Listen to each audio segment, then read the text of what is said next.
Welcome to the Izzy and Nils show. Today, our favourite marketing tools.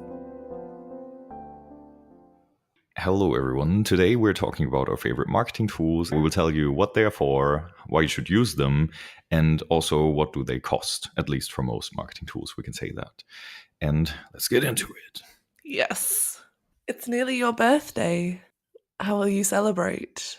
I changed my flight date, so I will fly on March 1st to Bali, so I will be there on March 3rd, which is my birthday. Oh. So I will celebrate there and just have a small dinner with a few people, I guess. How do I send my present to you? I don't want a present. I have no space. What if it's a present that doesn't require much space? Like a dildo? Yes, you can smuggle that. I don't know. I can just give you my address and you can send things there. Cool. Yeah. Like myself. A huge cake that you're jumping out of. Yes, exactly. I have a really big bruise on my side here. Thought you say I have a really big breast. Yes, Just one. What from? I don't know. I think it was from Friday, but it's really painful and my back hurts. Ooh. I don't know. How would I do that? Maybe I punched in my side. Or someone else. Yes. It's a mystery. Maybe we start with the one that we both might like. That's first on a list. Cool. Which one's that? Don't you see the list? No. I just see your shoulders. Really? Oh, of course. Very distracting. It's in a different tab. So the first one is Trello. Trello is not really a marketing tool, but still we have it on our list because it's used for marketing projects. Yes. At least we do. And it should be. Exactly. So what is it? Can you explain in 2 sentences or in even 1 sentence? Shut the fuck up. Hear that? Yes, I hear that. I already closed my window, but still he was singing earlier all the time. Like, sorry, gotta wait. Oh my god, he's noisy as fuck. Yes, I wear the face of hate. You do. Okay, I think he's gone. Can you explain in 1 sentence what Trello is? Trello is a project management tool where you can set up different boards for different projects, and there you can create different cards for each step in your project, mark them as complete, and yeah. Yeah, and you can move them around, so you can name the columns, move the cards around and see what's the current state of a project. Yes. Yeah, it's really nice. And the cool thing is you can use it for anything. So you can name the columns with any names. And for example, we use it for our podcast where we have, where we have our first column with episode ideas. Then we have a column called, yeah, we will record that. Then we have a column with recorded, ready for publishing, published, and our side ideas. And whenever we have an idea for an episode, we just put it in the episode ideas column and then we move it around. And it's really, really easy. So you don't need any introduction to Trello. I would say it's really intuitive and easy to use and cool. And you can collaborate in there with some downsides as mentioned in the last episode. But listen to that episode to nice. Know. Yes, I think it's very good to have a column for each step in your process.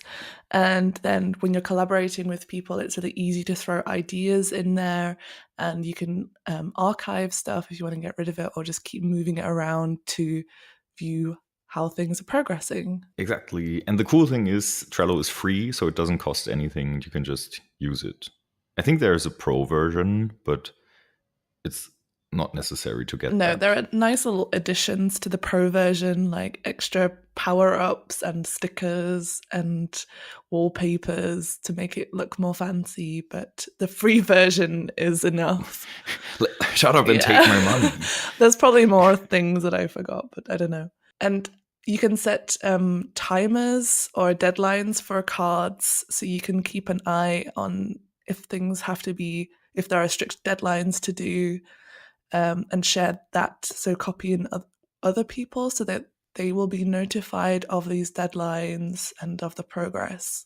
Also, you can assign cards to people so they know who's in charge of what task, and so on and so on. Link in the description for every tool we mentioned today. I have my own Trello board where I have like talk ideas, and then I collect a lot of thoughts and links in there to other stuff. And I have one if I need to like do grocery shopping and stuff, like private reminders. Okay, I use my smartphone lists for that. But you can, of course, also use Trello on your smartphone. But I use boards for every client that I have. So if I work with a company, then I have a backlog of to-dos in the future, and I have the ones that I will do this month, and so on and so on. So yeah, very cool. Cool tool. What a ram. Now, a tool from your list. From my list? Ooh. Yes. Most of the tools I'll be mentioning are SEO-specific tools. And I think in SEO, there are so many different ones out there, and a lot of them have the same functions, more or less. So I don't think there's not one SEO tool, or maybe there is one that does something that no other tool offers, but basically it's always about personal preference and how you work with that tool, like how well you know it. So I think there's a lot of amazing ones out there at the moment, and I've demoed quite a few. But I think it's always best in SEO tools to work with what you're best at and what works for your company as well. So my first SEO tool, I'm going to talk about Screaming Frog, which is one of my favorite SEO tools. Do you know what Screaming Frog? I know it. I have never used it, but I always find the name very funny because I always imagine a frog that screams, and I wonder how this sounds. Yes. Like, quack! Or, I don't know. I was not expecting that. Sorry. I imagine a screaming frog would sound like a screaming llama. You mean a screaming goat? Yeah, screaming goat, sorry. Oh, yeah. I think the voice is deeper. But fine. Okay. So what is Screaming Frog? What can it do? Would you explain for everyone else in the room? Yes, of course. So Screaming Frog is basically a website scraper and crawler.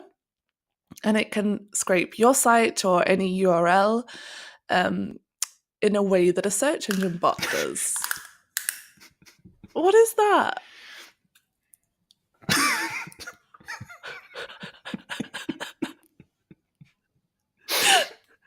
That's one giant ass bottle of water. It's like comically large. That's what she said. It's I think it's 10 liters. Fucking hell. No. Oh, it's 6? 3. Not 6 liters. Damn. Well, sorry. I was waiting for this for a long time. To show you my big bottle. I'm crying. You are actually crying. Okay. Yes, continue. Okay, where was I? Yes. I don't know. I concentrated on my bottle. Sorry. Niels Jeff Kattau. I need to cut this Jeff out because no one will understand and everyone will think I'm called Jeff. That's what I hope. Okay, I'll leave it in.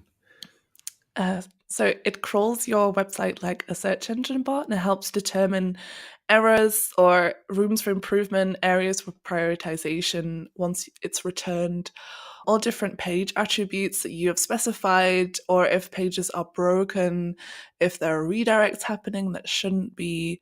And it's very useful. It returns you so much information, and it's highly customizable.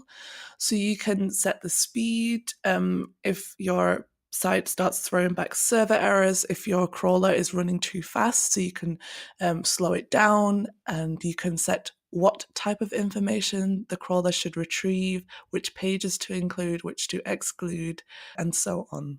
Is it hard to use because this sounds very technical, or is it easy? I think Screaming Frog it has quite a basic UI, so you just see all your URLs there and each value of what's returned. And when you click on a URL, you can get more information.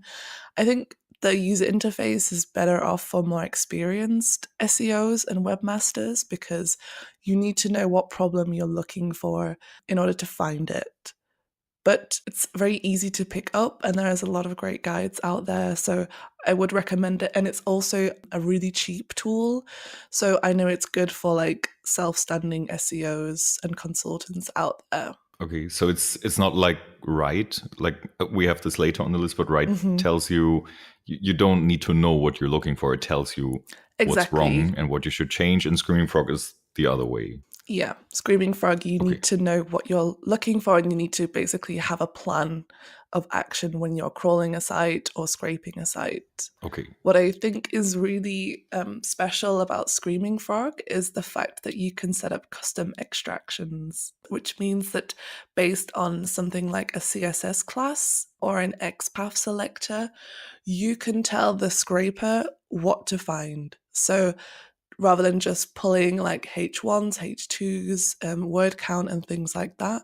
Say if, for example, there is a button on pages on my site and I want to retrieve the call to action text on there, I can just enter the CSS class of that button and it will scrape and give me back all that information. So you basically get an overview of all your pages, of all your URLs, and you will have a quick comparison of the different button copy that you use in this case. That's one small example, but yeah, it's really customizable as to what the scraper is retrieving. So what I like to use custom extractions for is building schema markup text, which we've spoken about. Of course. Of course, I think we spoke about in episode 5. I don't remember. Which one was it? Which episode? Why a richer search appearance matters. All right. So everyone who's listening, just see our list of episodes and find that one. And what I do is I set the custom extractor to bring me all of the data I want to mark up based on where it is in the source code. And then I export it to Excel and use concatenate to create the perfect schema blobs based on all this data that I've pulled off my website. And this is like super fast to create schema blobs in bulk for each URL. What is a schema blob? It's the script section of the JSON LD schema markup. All right. Ask your developer. Or listen to why a richer search experience matters. All right. Yes. And this way it's like easily copy and pastable from Excel to your CMS. Oh yeah. That's cool. Yeah. So, and once again, the cost of Screaming Frog. So we say it's not expensive. Is there a free version? So there is a free version which is limited to 500 URLs per crawl.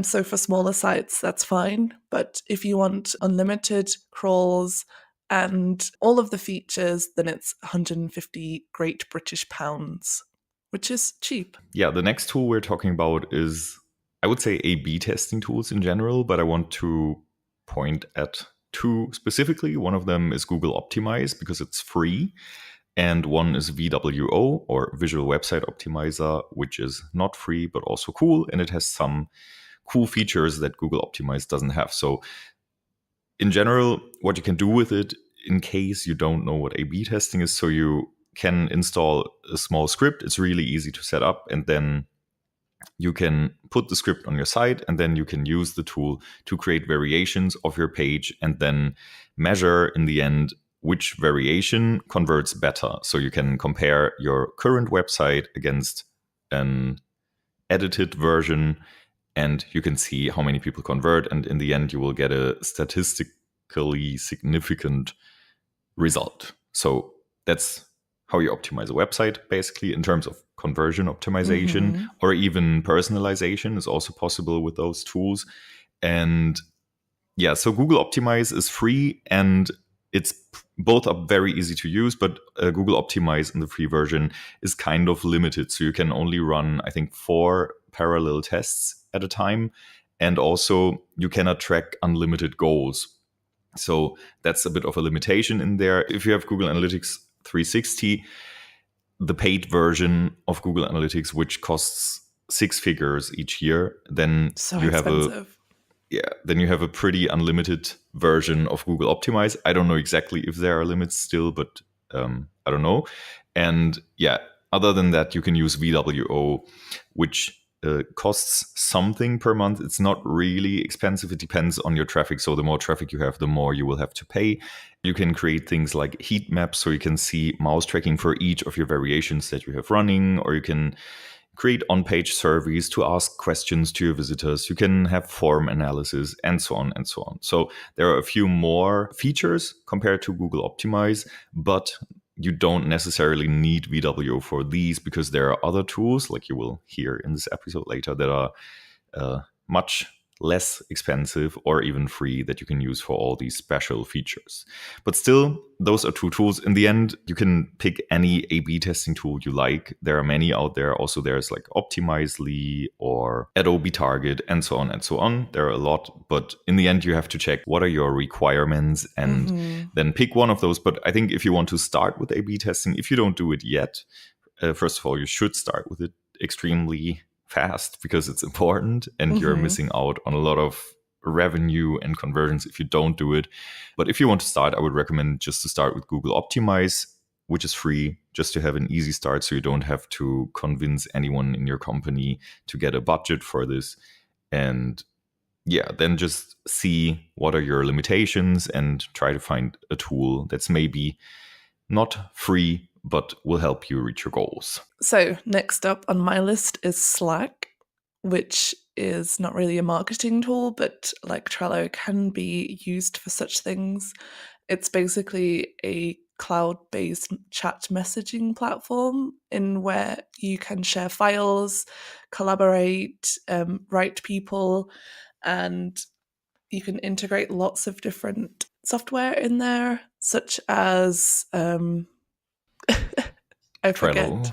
Trello, you can, yes, in where you get notifications from Trello, and Giphy. Giphy is one of the best add-ons, so Yeah, you can send great important. GIFs. Yes. Yeah. I'm probably allowed to say this. It's sixth in our tech and digital online departments. We use Slack, all of us, and it's so much useful than emails, and we used in the past Skype. Just because you have, if you use the paid version, you have the history of messages and files uploaded there forever. So you can easily find something so much quicker and go through messages, find reminders, and yeah. Though the forever history is only in the paid version, not in the free Yes. version. Which is like a big thing. So the free version is still cool, but if there is a lot of you using these Slack channels, and you can create any channel for whatever purpose, then easily the limit is filled quite quickly. So it's harder to find those previous messages. Yeah, and also I think the paid version is only €5 per user per month or something. Yes, I Yeah. think so. Something like that, which can get really expensive. Yeah, but I mean, if you're a company, I think then it's fine. Many people also use it for fun or for something like a mastermind group where they just say we create a Slack channel for panda baby photos and Yeah. and then or for Facebook marketing advice or discussions, and then people join there, and then of course getting a pro version when no one is paying can be quite expensive. Of But course. I think it's very useful if you're a business, and then not so expensive if you have that money. yeah, that's right. And you should have it. I mean, €5 per employee shouldn't kill your business. No. And if it does, then you're dead anyway. Yes. I really like how you can set reminders to yourself on there. So it's like it uses slash commands. So I can say, remind me tomorrow afternoon to remove this landing page because the offer has expired or whatever, or remove this from this page, or remind me on this day to buy a birthday present for Nils, and all sorts of things. And you can also set up to-do lists. You can connect it with software such as Jira and Trello, like Nils mentioned, and have everything on one platform.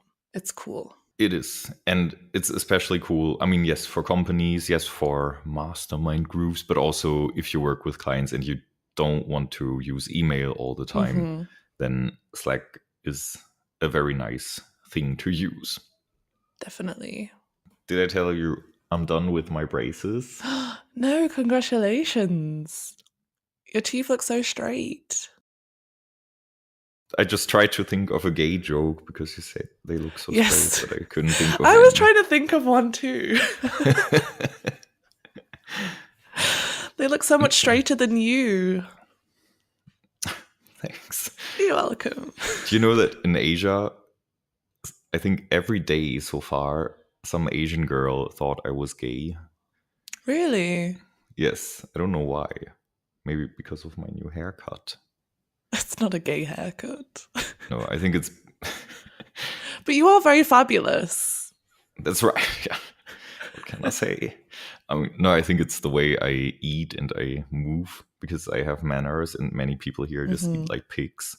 So, and I hold doors open and everything, and men here are very rude. For example, oh my god, yesterday I was in a restaurant and next to me, like 1 meter distance, there was a Tinder date of a very attractive younger woman, I would say around 25 to 30, and a guy that was like 40 to 50 and very unattractive and very rude. And I was done eating, but I decided to order 2 Americanos just so I could stay longer and listen what they're saying because it was really funny and awkward. And first of all, they had awkward silence all the time. And when so they got the food and then he got his first and he started eating before she even got her plate. And I thought like, oh man. Oh my god. Yes. And then when they got no, when he was done, because he started much earlier than she did, he took his phone out and I thought, dude, don't. And there was awkward silence all the time. And then at one point he just praised the Wi-Fi speed to break the silence. It's like, that's what she wants to hear, pretty sure. So he was really, yeah, a bit strange. And then they were talking about Ubud in Bali because I think she lives there. And he asked a few questions that were, I don't remember, but they were kind of strange. And then he said, yeah, maybe I should check out Ubud one day. And she said, nah, it's not for everyone. You have to be open-minded. And so it was a really, really awkward date. Yeah, but then in the end, oh no, the worst thing. That's how I got to listen to them, because he was annoying the shit out of me because he was talking to the waiter who was Thai and didn't speak English very well, and he was, I think, having a redneck accent from America. And for I think 20 or 30 items on the menu, he was asking, "What is that? You recommend?" And he said that all the time to the guy, and the waiter didn't know what to reply. But I mean, what should he say? Like, nah, that's really bad. I wouldn't get that. Yeah. Like, I mean, it was a nice restaurant, and he was like, oh, and the woman was constantly eye rolling, and it was really funny. Okay. End of story. But what's she doing going on Tinder dates with men 20, 30 years older than her? Maybe it's her thing. Maybe she's into sugar daddies. You know the age of the people I am looking for. No, let's not mention this. Yes. All right. Above 60. Ooh, no. Sorry for everyone above 60, but no. Okay. So I mentioned, when we were talking about VWO, I mentioned a tool that you can use in a cheaper or more effective way to get user feedback and to see form analytics and to see heat maps. And the tool that I like to use for this, surprise, is Hotjar. I've mentioned it a few times. Yes. And yeah, with Hotjar, you can basically do mouse tracking. I think that's like the core of the product. At least for me it is. So you can create heat maps where you can see where are people moving their mouse. You see aggregate heat maps where yeah, you just see what elements of your page are prominent or important or where people are moving their mouse. You can see confetti maps, which is basically click maps where you can see a small confetti piece for every click that was done. Oh. You can also see scroll maps, like how deep did the user scroll. And you can also see playbacks. So you can see single sessions of users. You see their mouse cursor, you see when they're scrolling, you see exactly what they do. Also, if they type anything into any form, you can see that they typed something. Of course, it's encrypted, so you cannot read what they type because that wouldn't be very GDPR conform. And yeah, that's one thing. And then you can also do surveys. So you can ask questions to people. You can get nice answers with this. And yeah, just ask for many types of feedback, like satisfaction, or ask custom questions, and so on and so on. And Hotjar has a free version, so you can just start using it. If it's free, then there's always a small not using Hotjar yet branding link when you create surveys. Yeah. But other than that, yeah, you can get pretty far with the free version. Of course, it's limited in numbers and everything, but it's a nice way to start. And if you like it, you can get the paid version, but you don't have to. I really like Hotjar. Yeah. Hi, David. No, I think we're always speaking about them. I know. But we don't work for them. No, that's true. No. Should we use affiliate links for all the tools we mentioned? I think so. Maybe we should. Anything we get out of it, we will share 50-50. With our audience? No, with us. Okay. Like you and me getting drinks. Yes, cool. Okay, so I spoke about Screaming Frog, which crawls your website. And next, I'm going to be talking about Write, which is a similar tool but different in many ways. It's called Write, spelled Ryte, and was formerly onpage.org. And it's a German company, but still accessible worldwide. And what they are doing is also crawling your website, but in the user interface, they give you actionable things that you should address straight away. So they will segment it by broken pages, for example, or pages with low incoming internal links, orphan pages which have none, titles which are too long, pages which have thin content, and all sorts of stuff. So when you're on the dashboard, you can immediately jump into things that go wrong or have, returned errors when the crawler is scraping your website.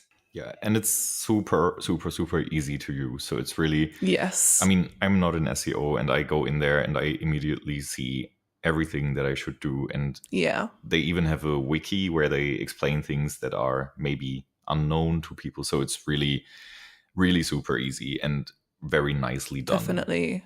And of course, they have a very nice customer support. They do. With a beautiful person. They have one of the best customer supports in the world. Hi, Alex. Hi, Alex.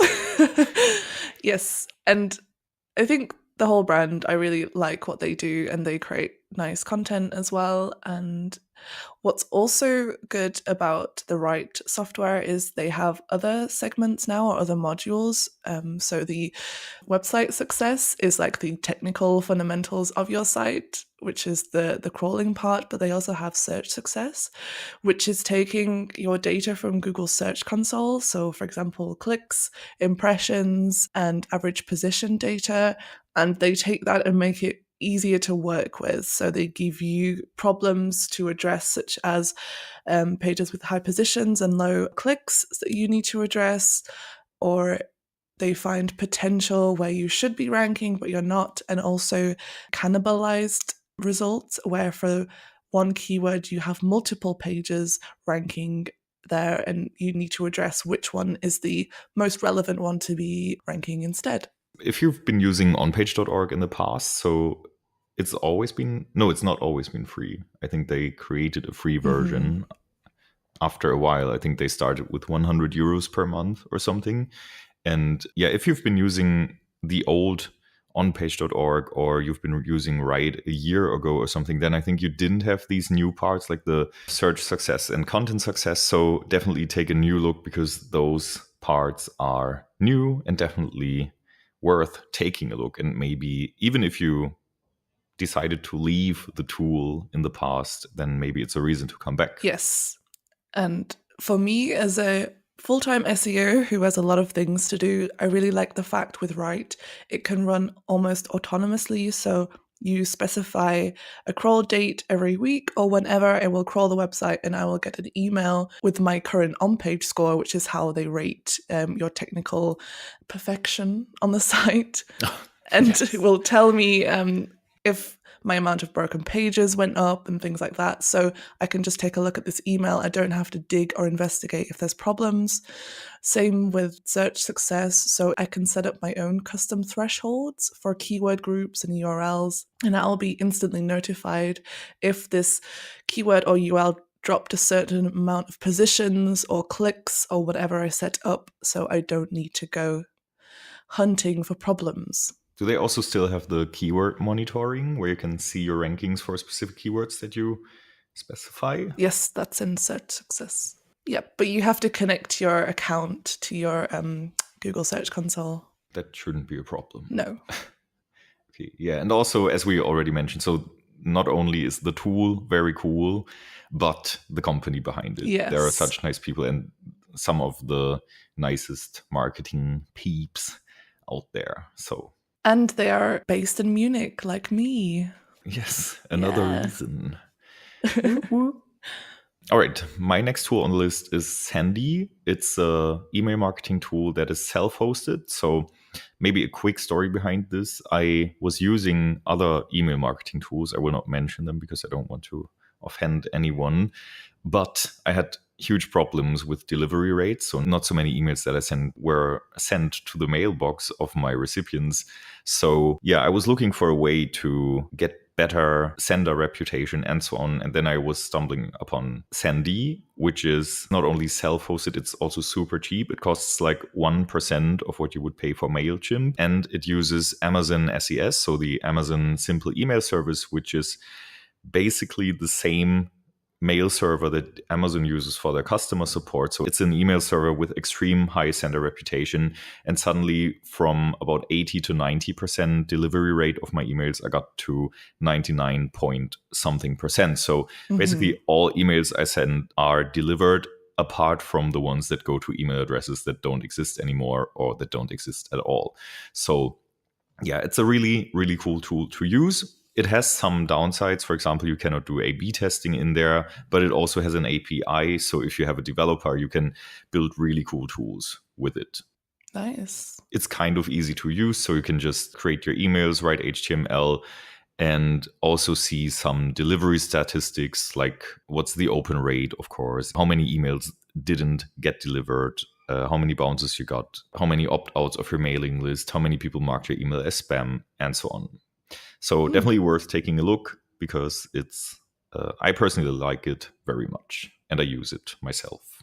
Nice. I think you mentioned Cindy in another episode, right?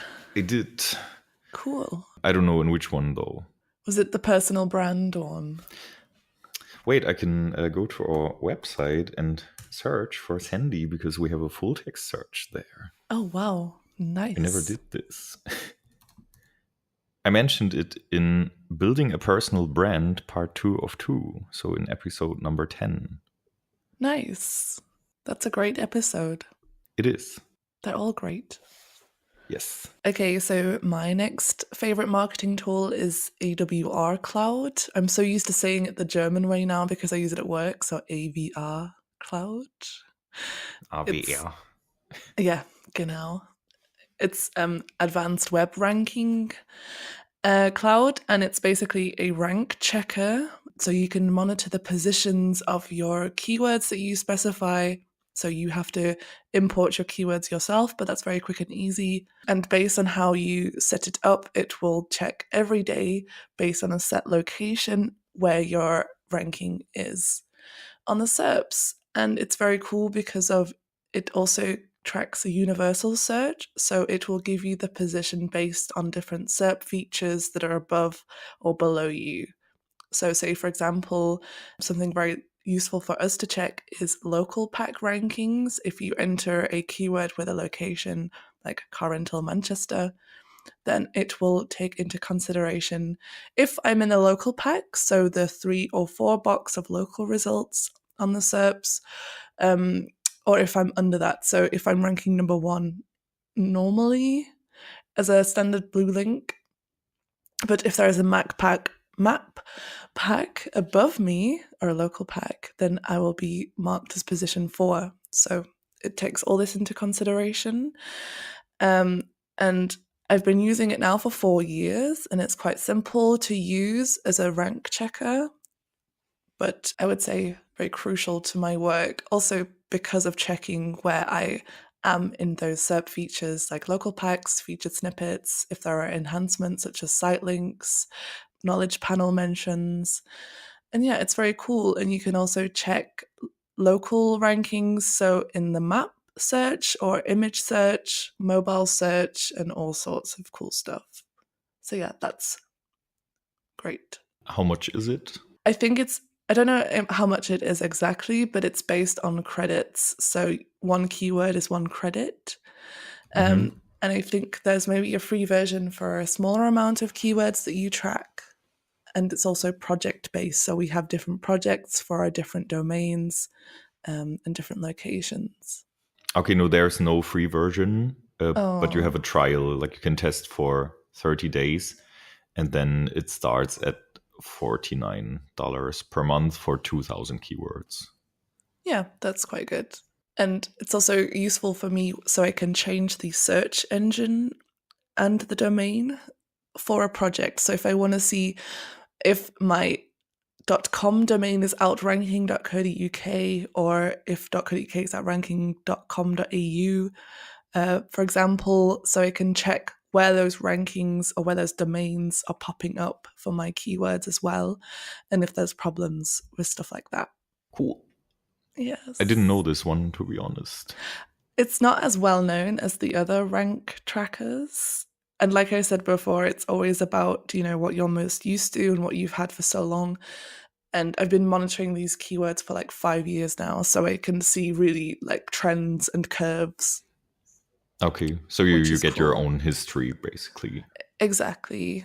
All right, my next tool is not a marketing tool at all, but I still wanted to mention it in this episode because I think it's one of the best tools in the world, at least from my experience. So it's called Tiny Pulls. It's a tool for internal happiness. If you have a company with employees, you can use it to increase your employees' happiness. And we use this in my agency. What it does, it basically sends questions to your employees and they are allowed to answer anonymously. So you see all the answers, you don't see who answered or who replied to your question.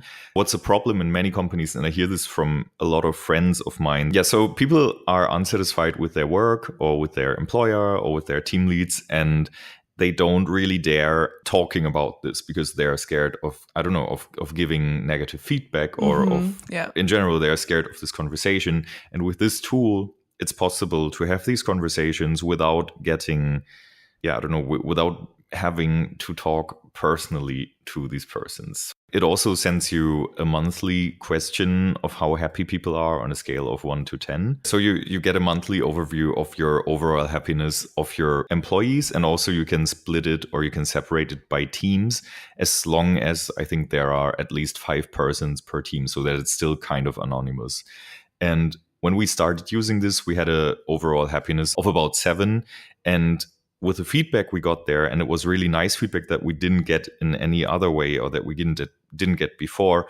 And by addressing that feedback and really acting on it, we managed to get the overall happiness of our company to a constant 9 plus. So everyone suddenly was much happier at work, and that was really nice. And yeah, as I said, I think it's one of the most important tools because you need to have happy employees, and everyone has to love their Sure. job, because otherwise they will just leave you, and that's bad.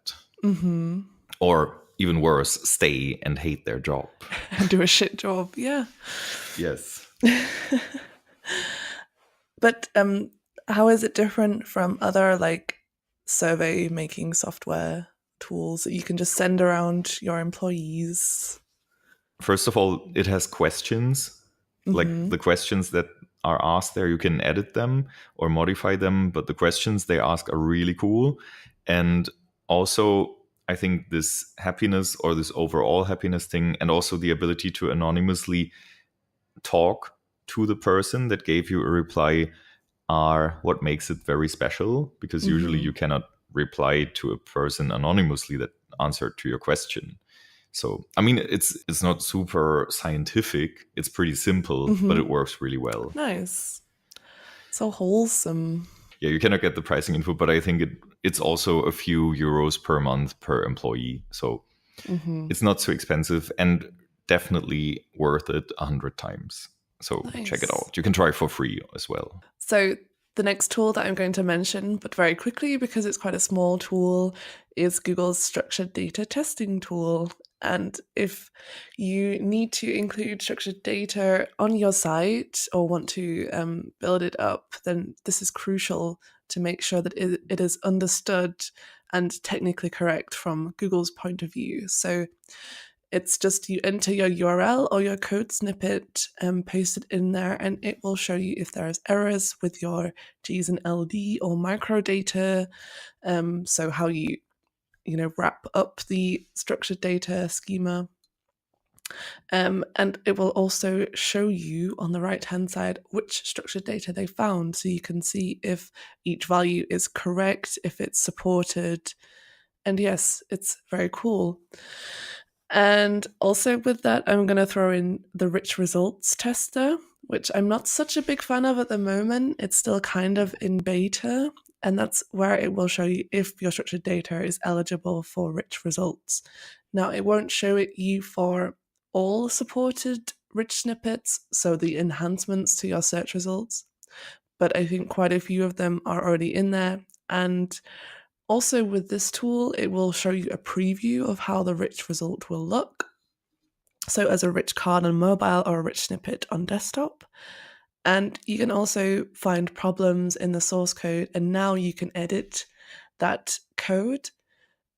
And a nice little enhancement of the rich results testing tool is it will show you the rendered code, so the DOM. And that means if you have JavaScript elements in your source code that need to be fired by a human or whatever, it will give you that complete code rendered. So it's not just good for troubleshooting problems of structured data, but also with any potential JavaScript problems you have on your site, which is nice. And it's free, it's completely free. That's cool. Also, Mm-hmm. never used that. It's amazing. Check it out. I will. I love it. My next tool is OneSignal, and OneSignal is a tool that you can use on your own website to make your visitors be able to subscribe to browser push notifications. So you can send them push notifications on their desktop or even on their mobile phones and link to pages with that. So people will get a notification whenever you want to say something. And yeah, that's pretty much it. It's pretty easily explained, and also it's free. So yeah, check it out. That was a bit too quick, but I don't know what else I That's can what she say. said. Yes. You were waiting for that's what she said all night, didn't you? Yes. Oh no, it's not All even night day. where you are. Yes, sorry. It's 2:30. Future man talking here.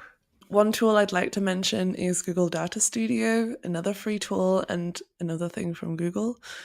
And basically, here you can create really nice visual reports combining data from multiple sources, such as Google Analytics and Google Search Console, but also other things like ads data. And you can even integrate internal business intelligence data. And using that, you can quickly and easily make really nice, good looking reports in a way that visualizes data that it's easy to interpret from non-digital people. So it's really good for sending to clients or to higher up management people. And yes. Yeah, and it can even be real time. So you can just give them a link and they will see the real Mm-hmm. time data. Yes. And you can set filters up there, and so the person receiving the report can change the time frame, they can change the domains or whatever. And there's so much you can do with Google Data Studio. And I think, as time goes by, they keep rolling out new possibilities and new integrations. Also, there's lots of cool templates out there that you can already jump into, or you can make your own from scratch.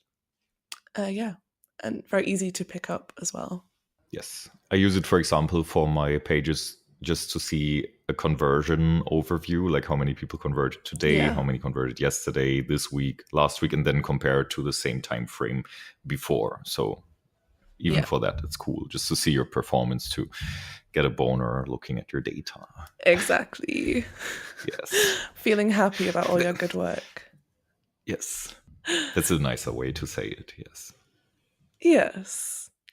And for time saving, it's really useful because, you don't need to jump into Google Analytics and go down into your drill down or your view or whatever for all the domains. You have it at one glance on one reporting, which is really nice. Yes. All right. And the last tool on the list is the Instagram hashtag generator by Systrix. And it's a pretty simple tool where you just enter any hashtag. Can be like dogs or cats of Instagram or digital marketing. And then it will tell you a lot of hashtags that you can use to tag your Instagram posts, or even Twitter, or wherever you want to use hashtags. And you can copy and paste them. It's totally free. And I like it. Nice. Using Systrix, and I'm a fan of their tool. But I never heard of the Instagram hashtag generator. Oh, you will find the link in the description then. Nice. So thank you for listening to today's episode where we spoke about all our favorite tools. If you have some of your favorite tools that you want to mention that you use for marketing or that you can't live without, then don't forget to tweet to us at hashtag #IzzyNilsShow. Don't forget to subscribe. You can find all of our episodes and podcast platforms on izzynilsshow.com. Oh, and please give us a nice 5-star review on iTunes. That would be awesome. I'm really happy with our amount of reviews right now. I didn't check. 16, I think we have. I want 100. Okay, so everyone, make Nils' dreams come true. Thank you for listening to the Izzy and Nils show, and tune in next week. Oh, sorry, I forgot the topic. Thank you for listening to the Izzy and Nils show. Tune in next week if you want to become an SEO, but you have no idea how to start. Goodbye.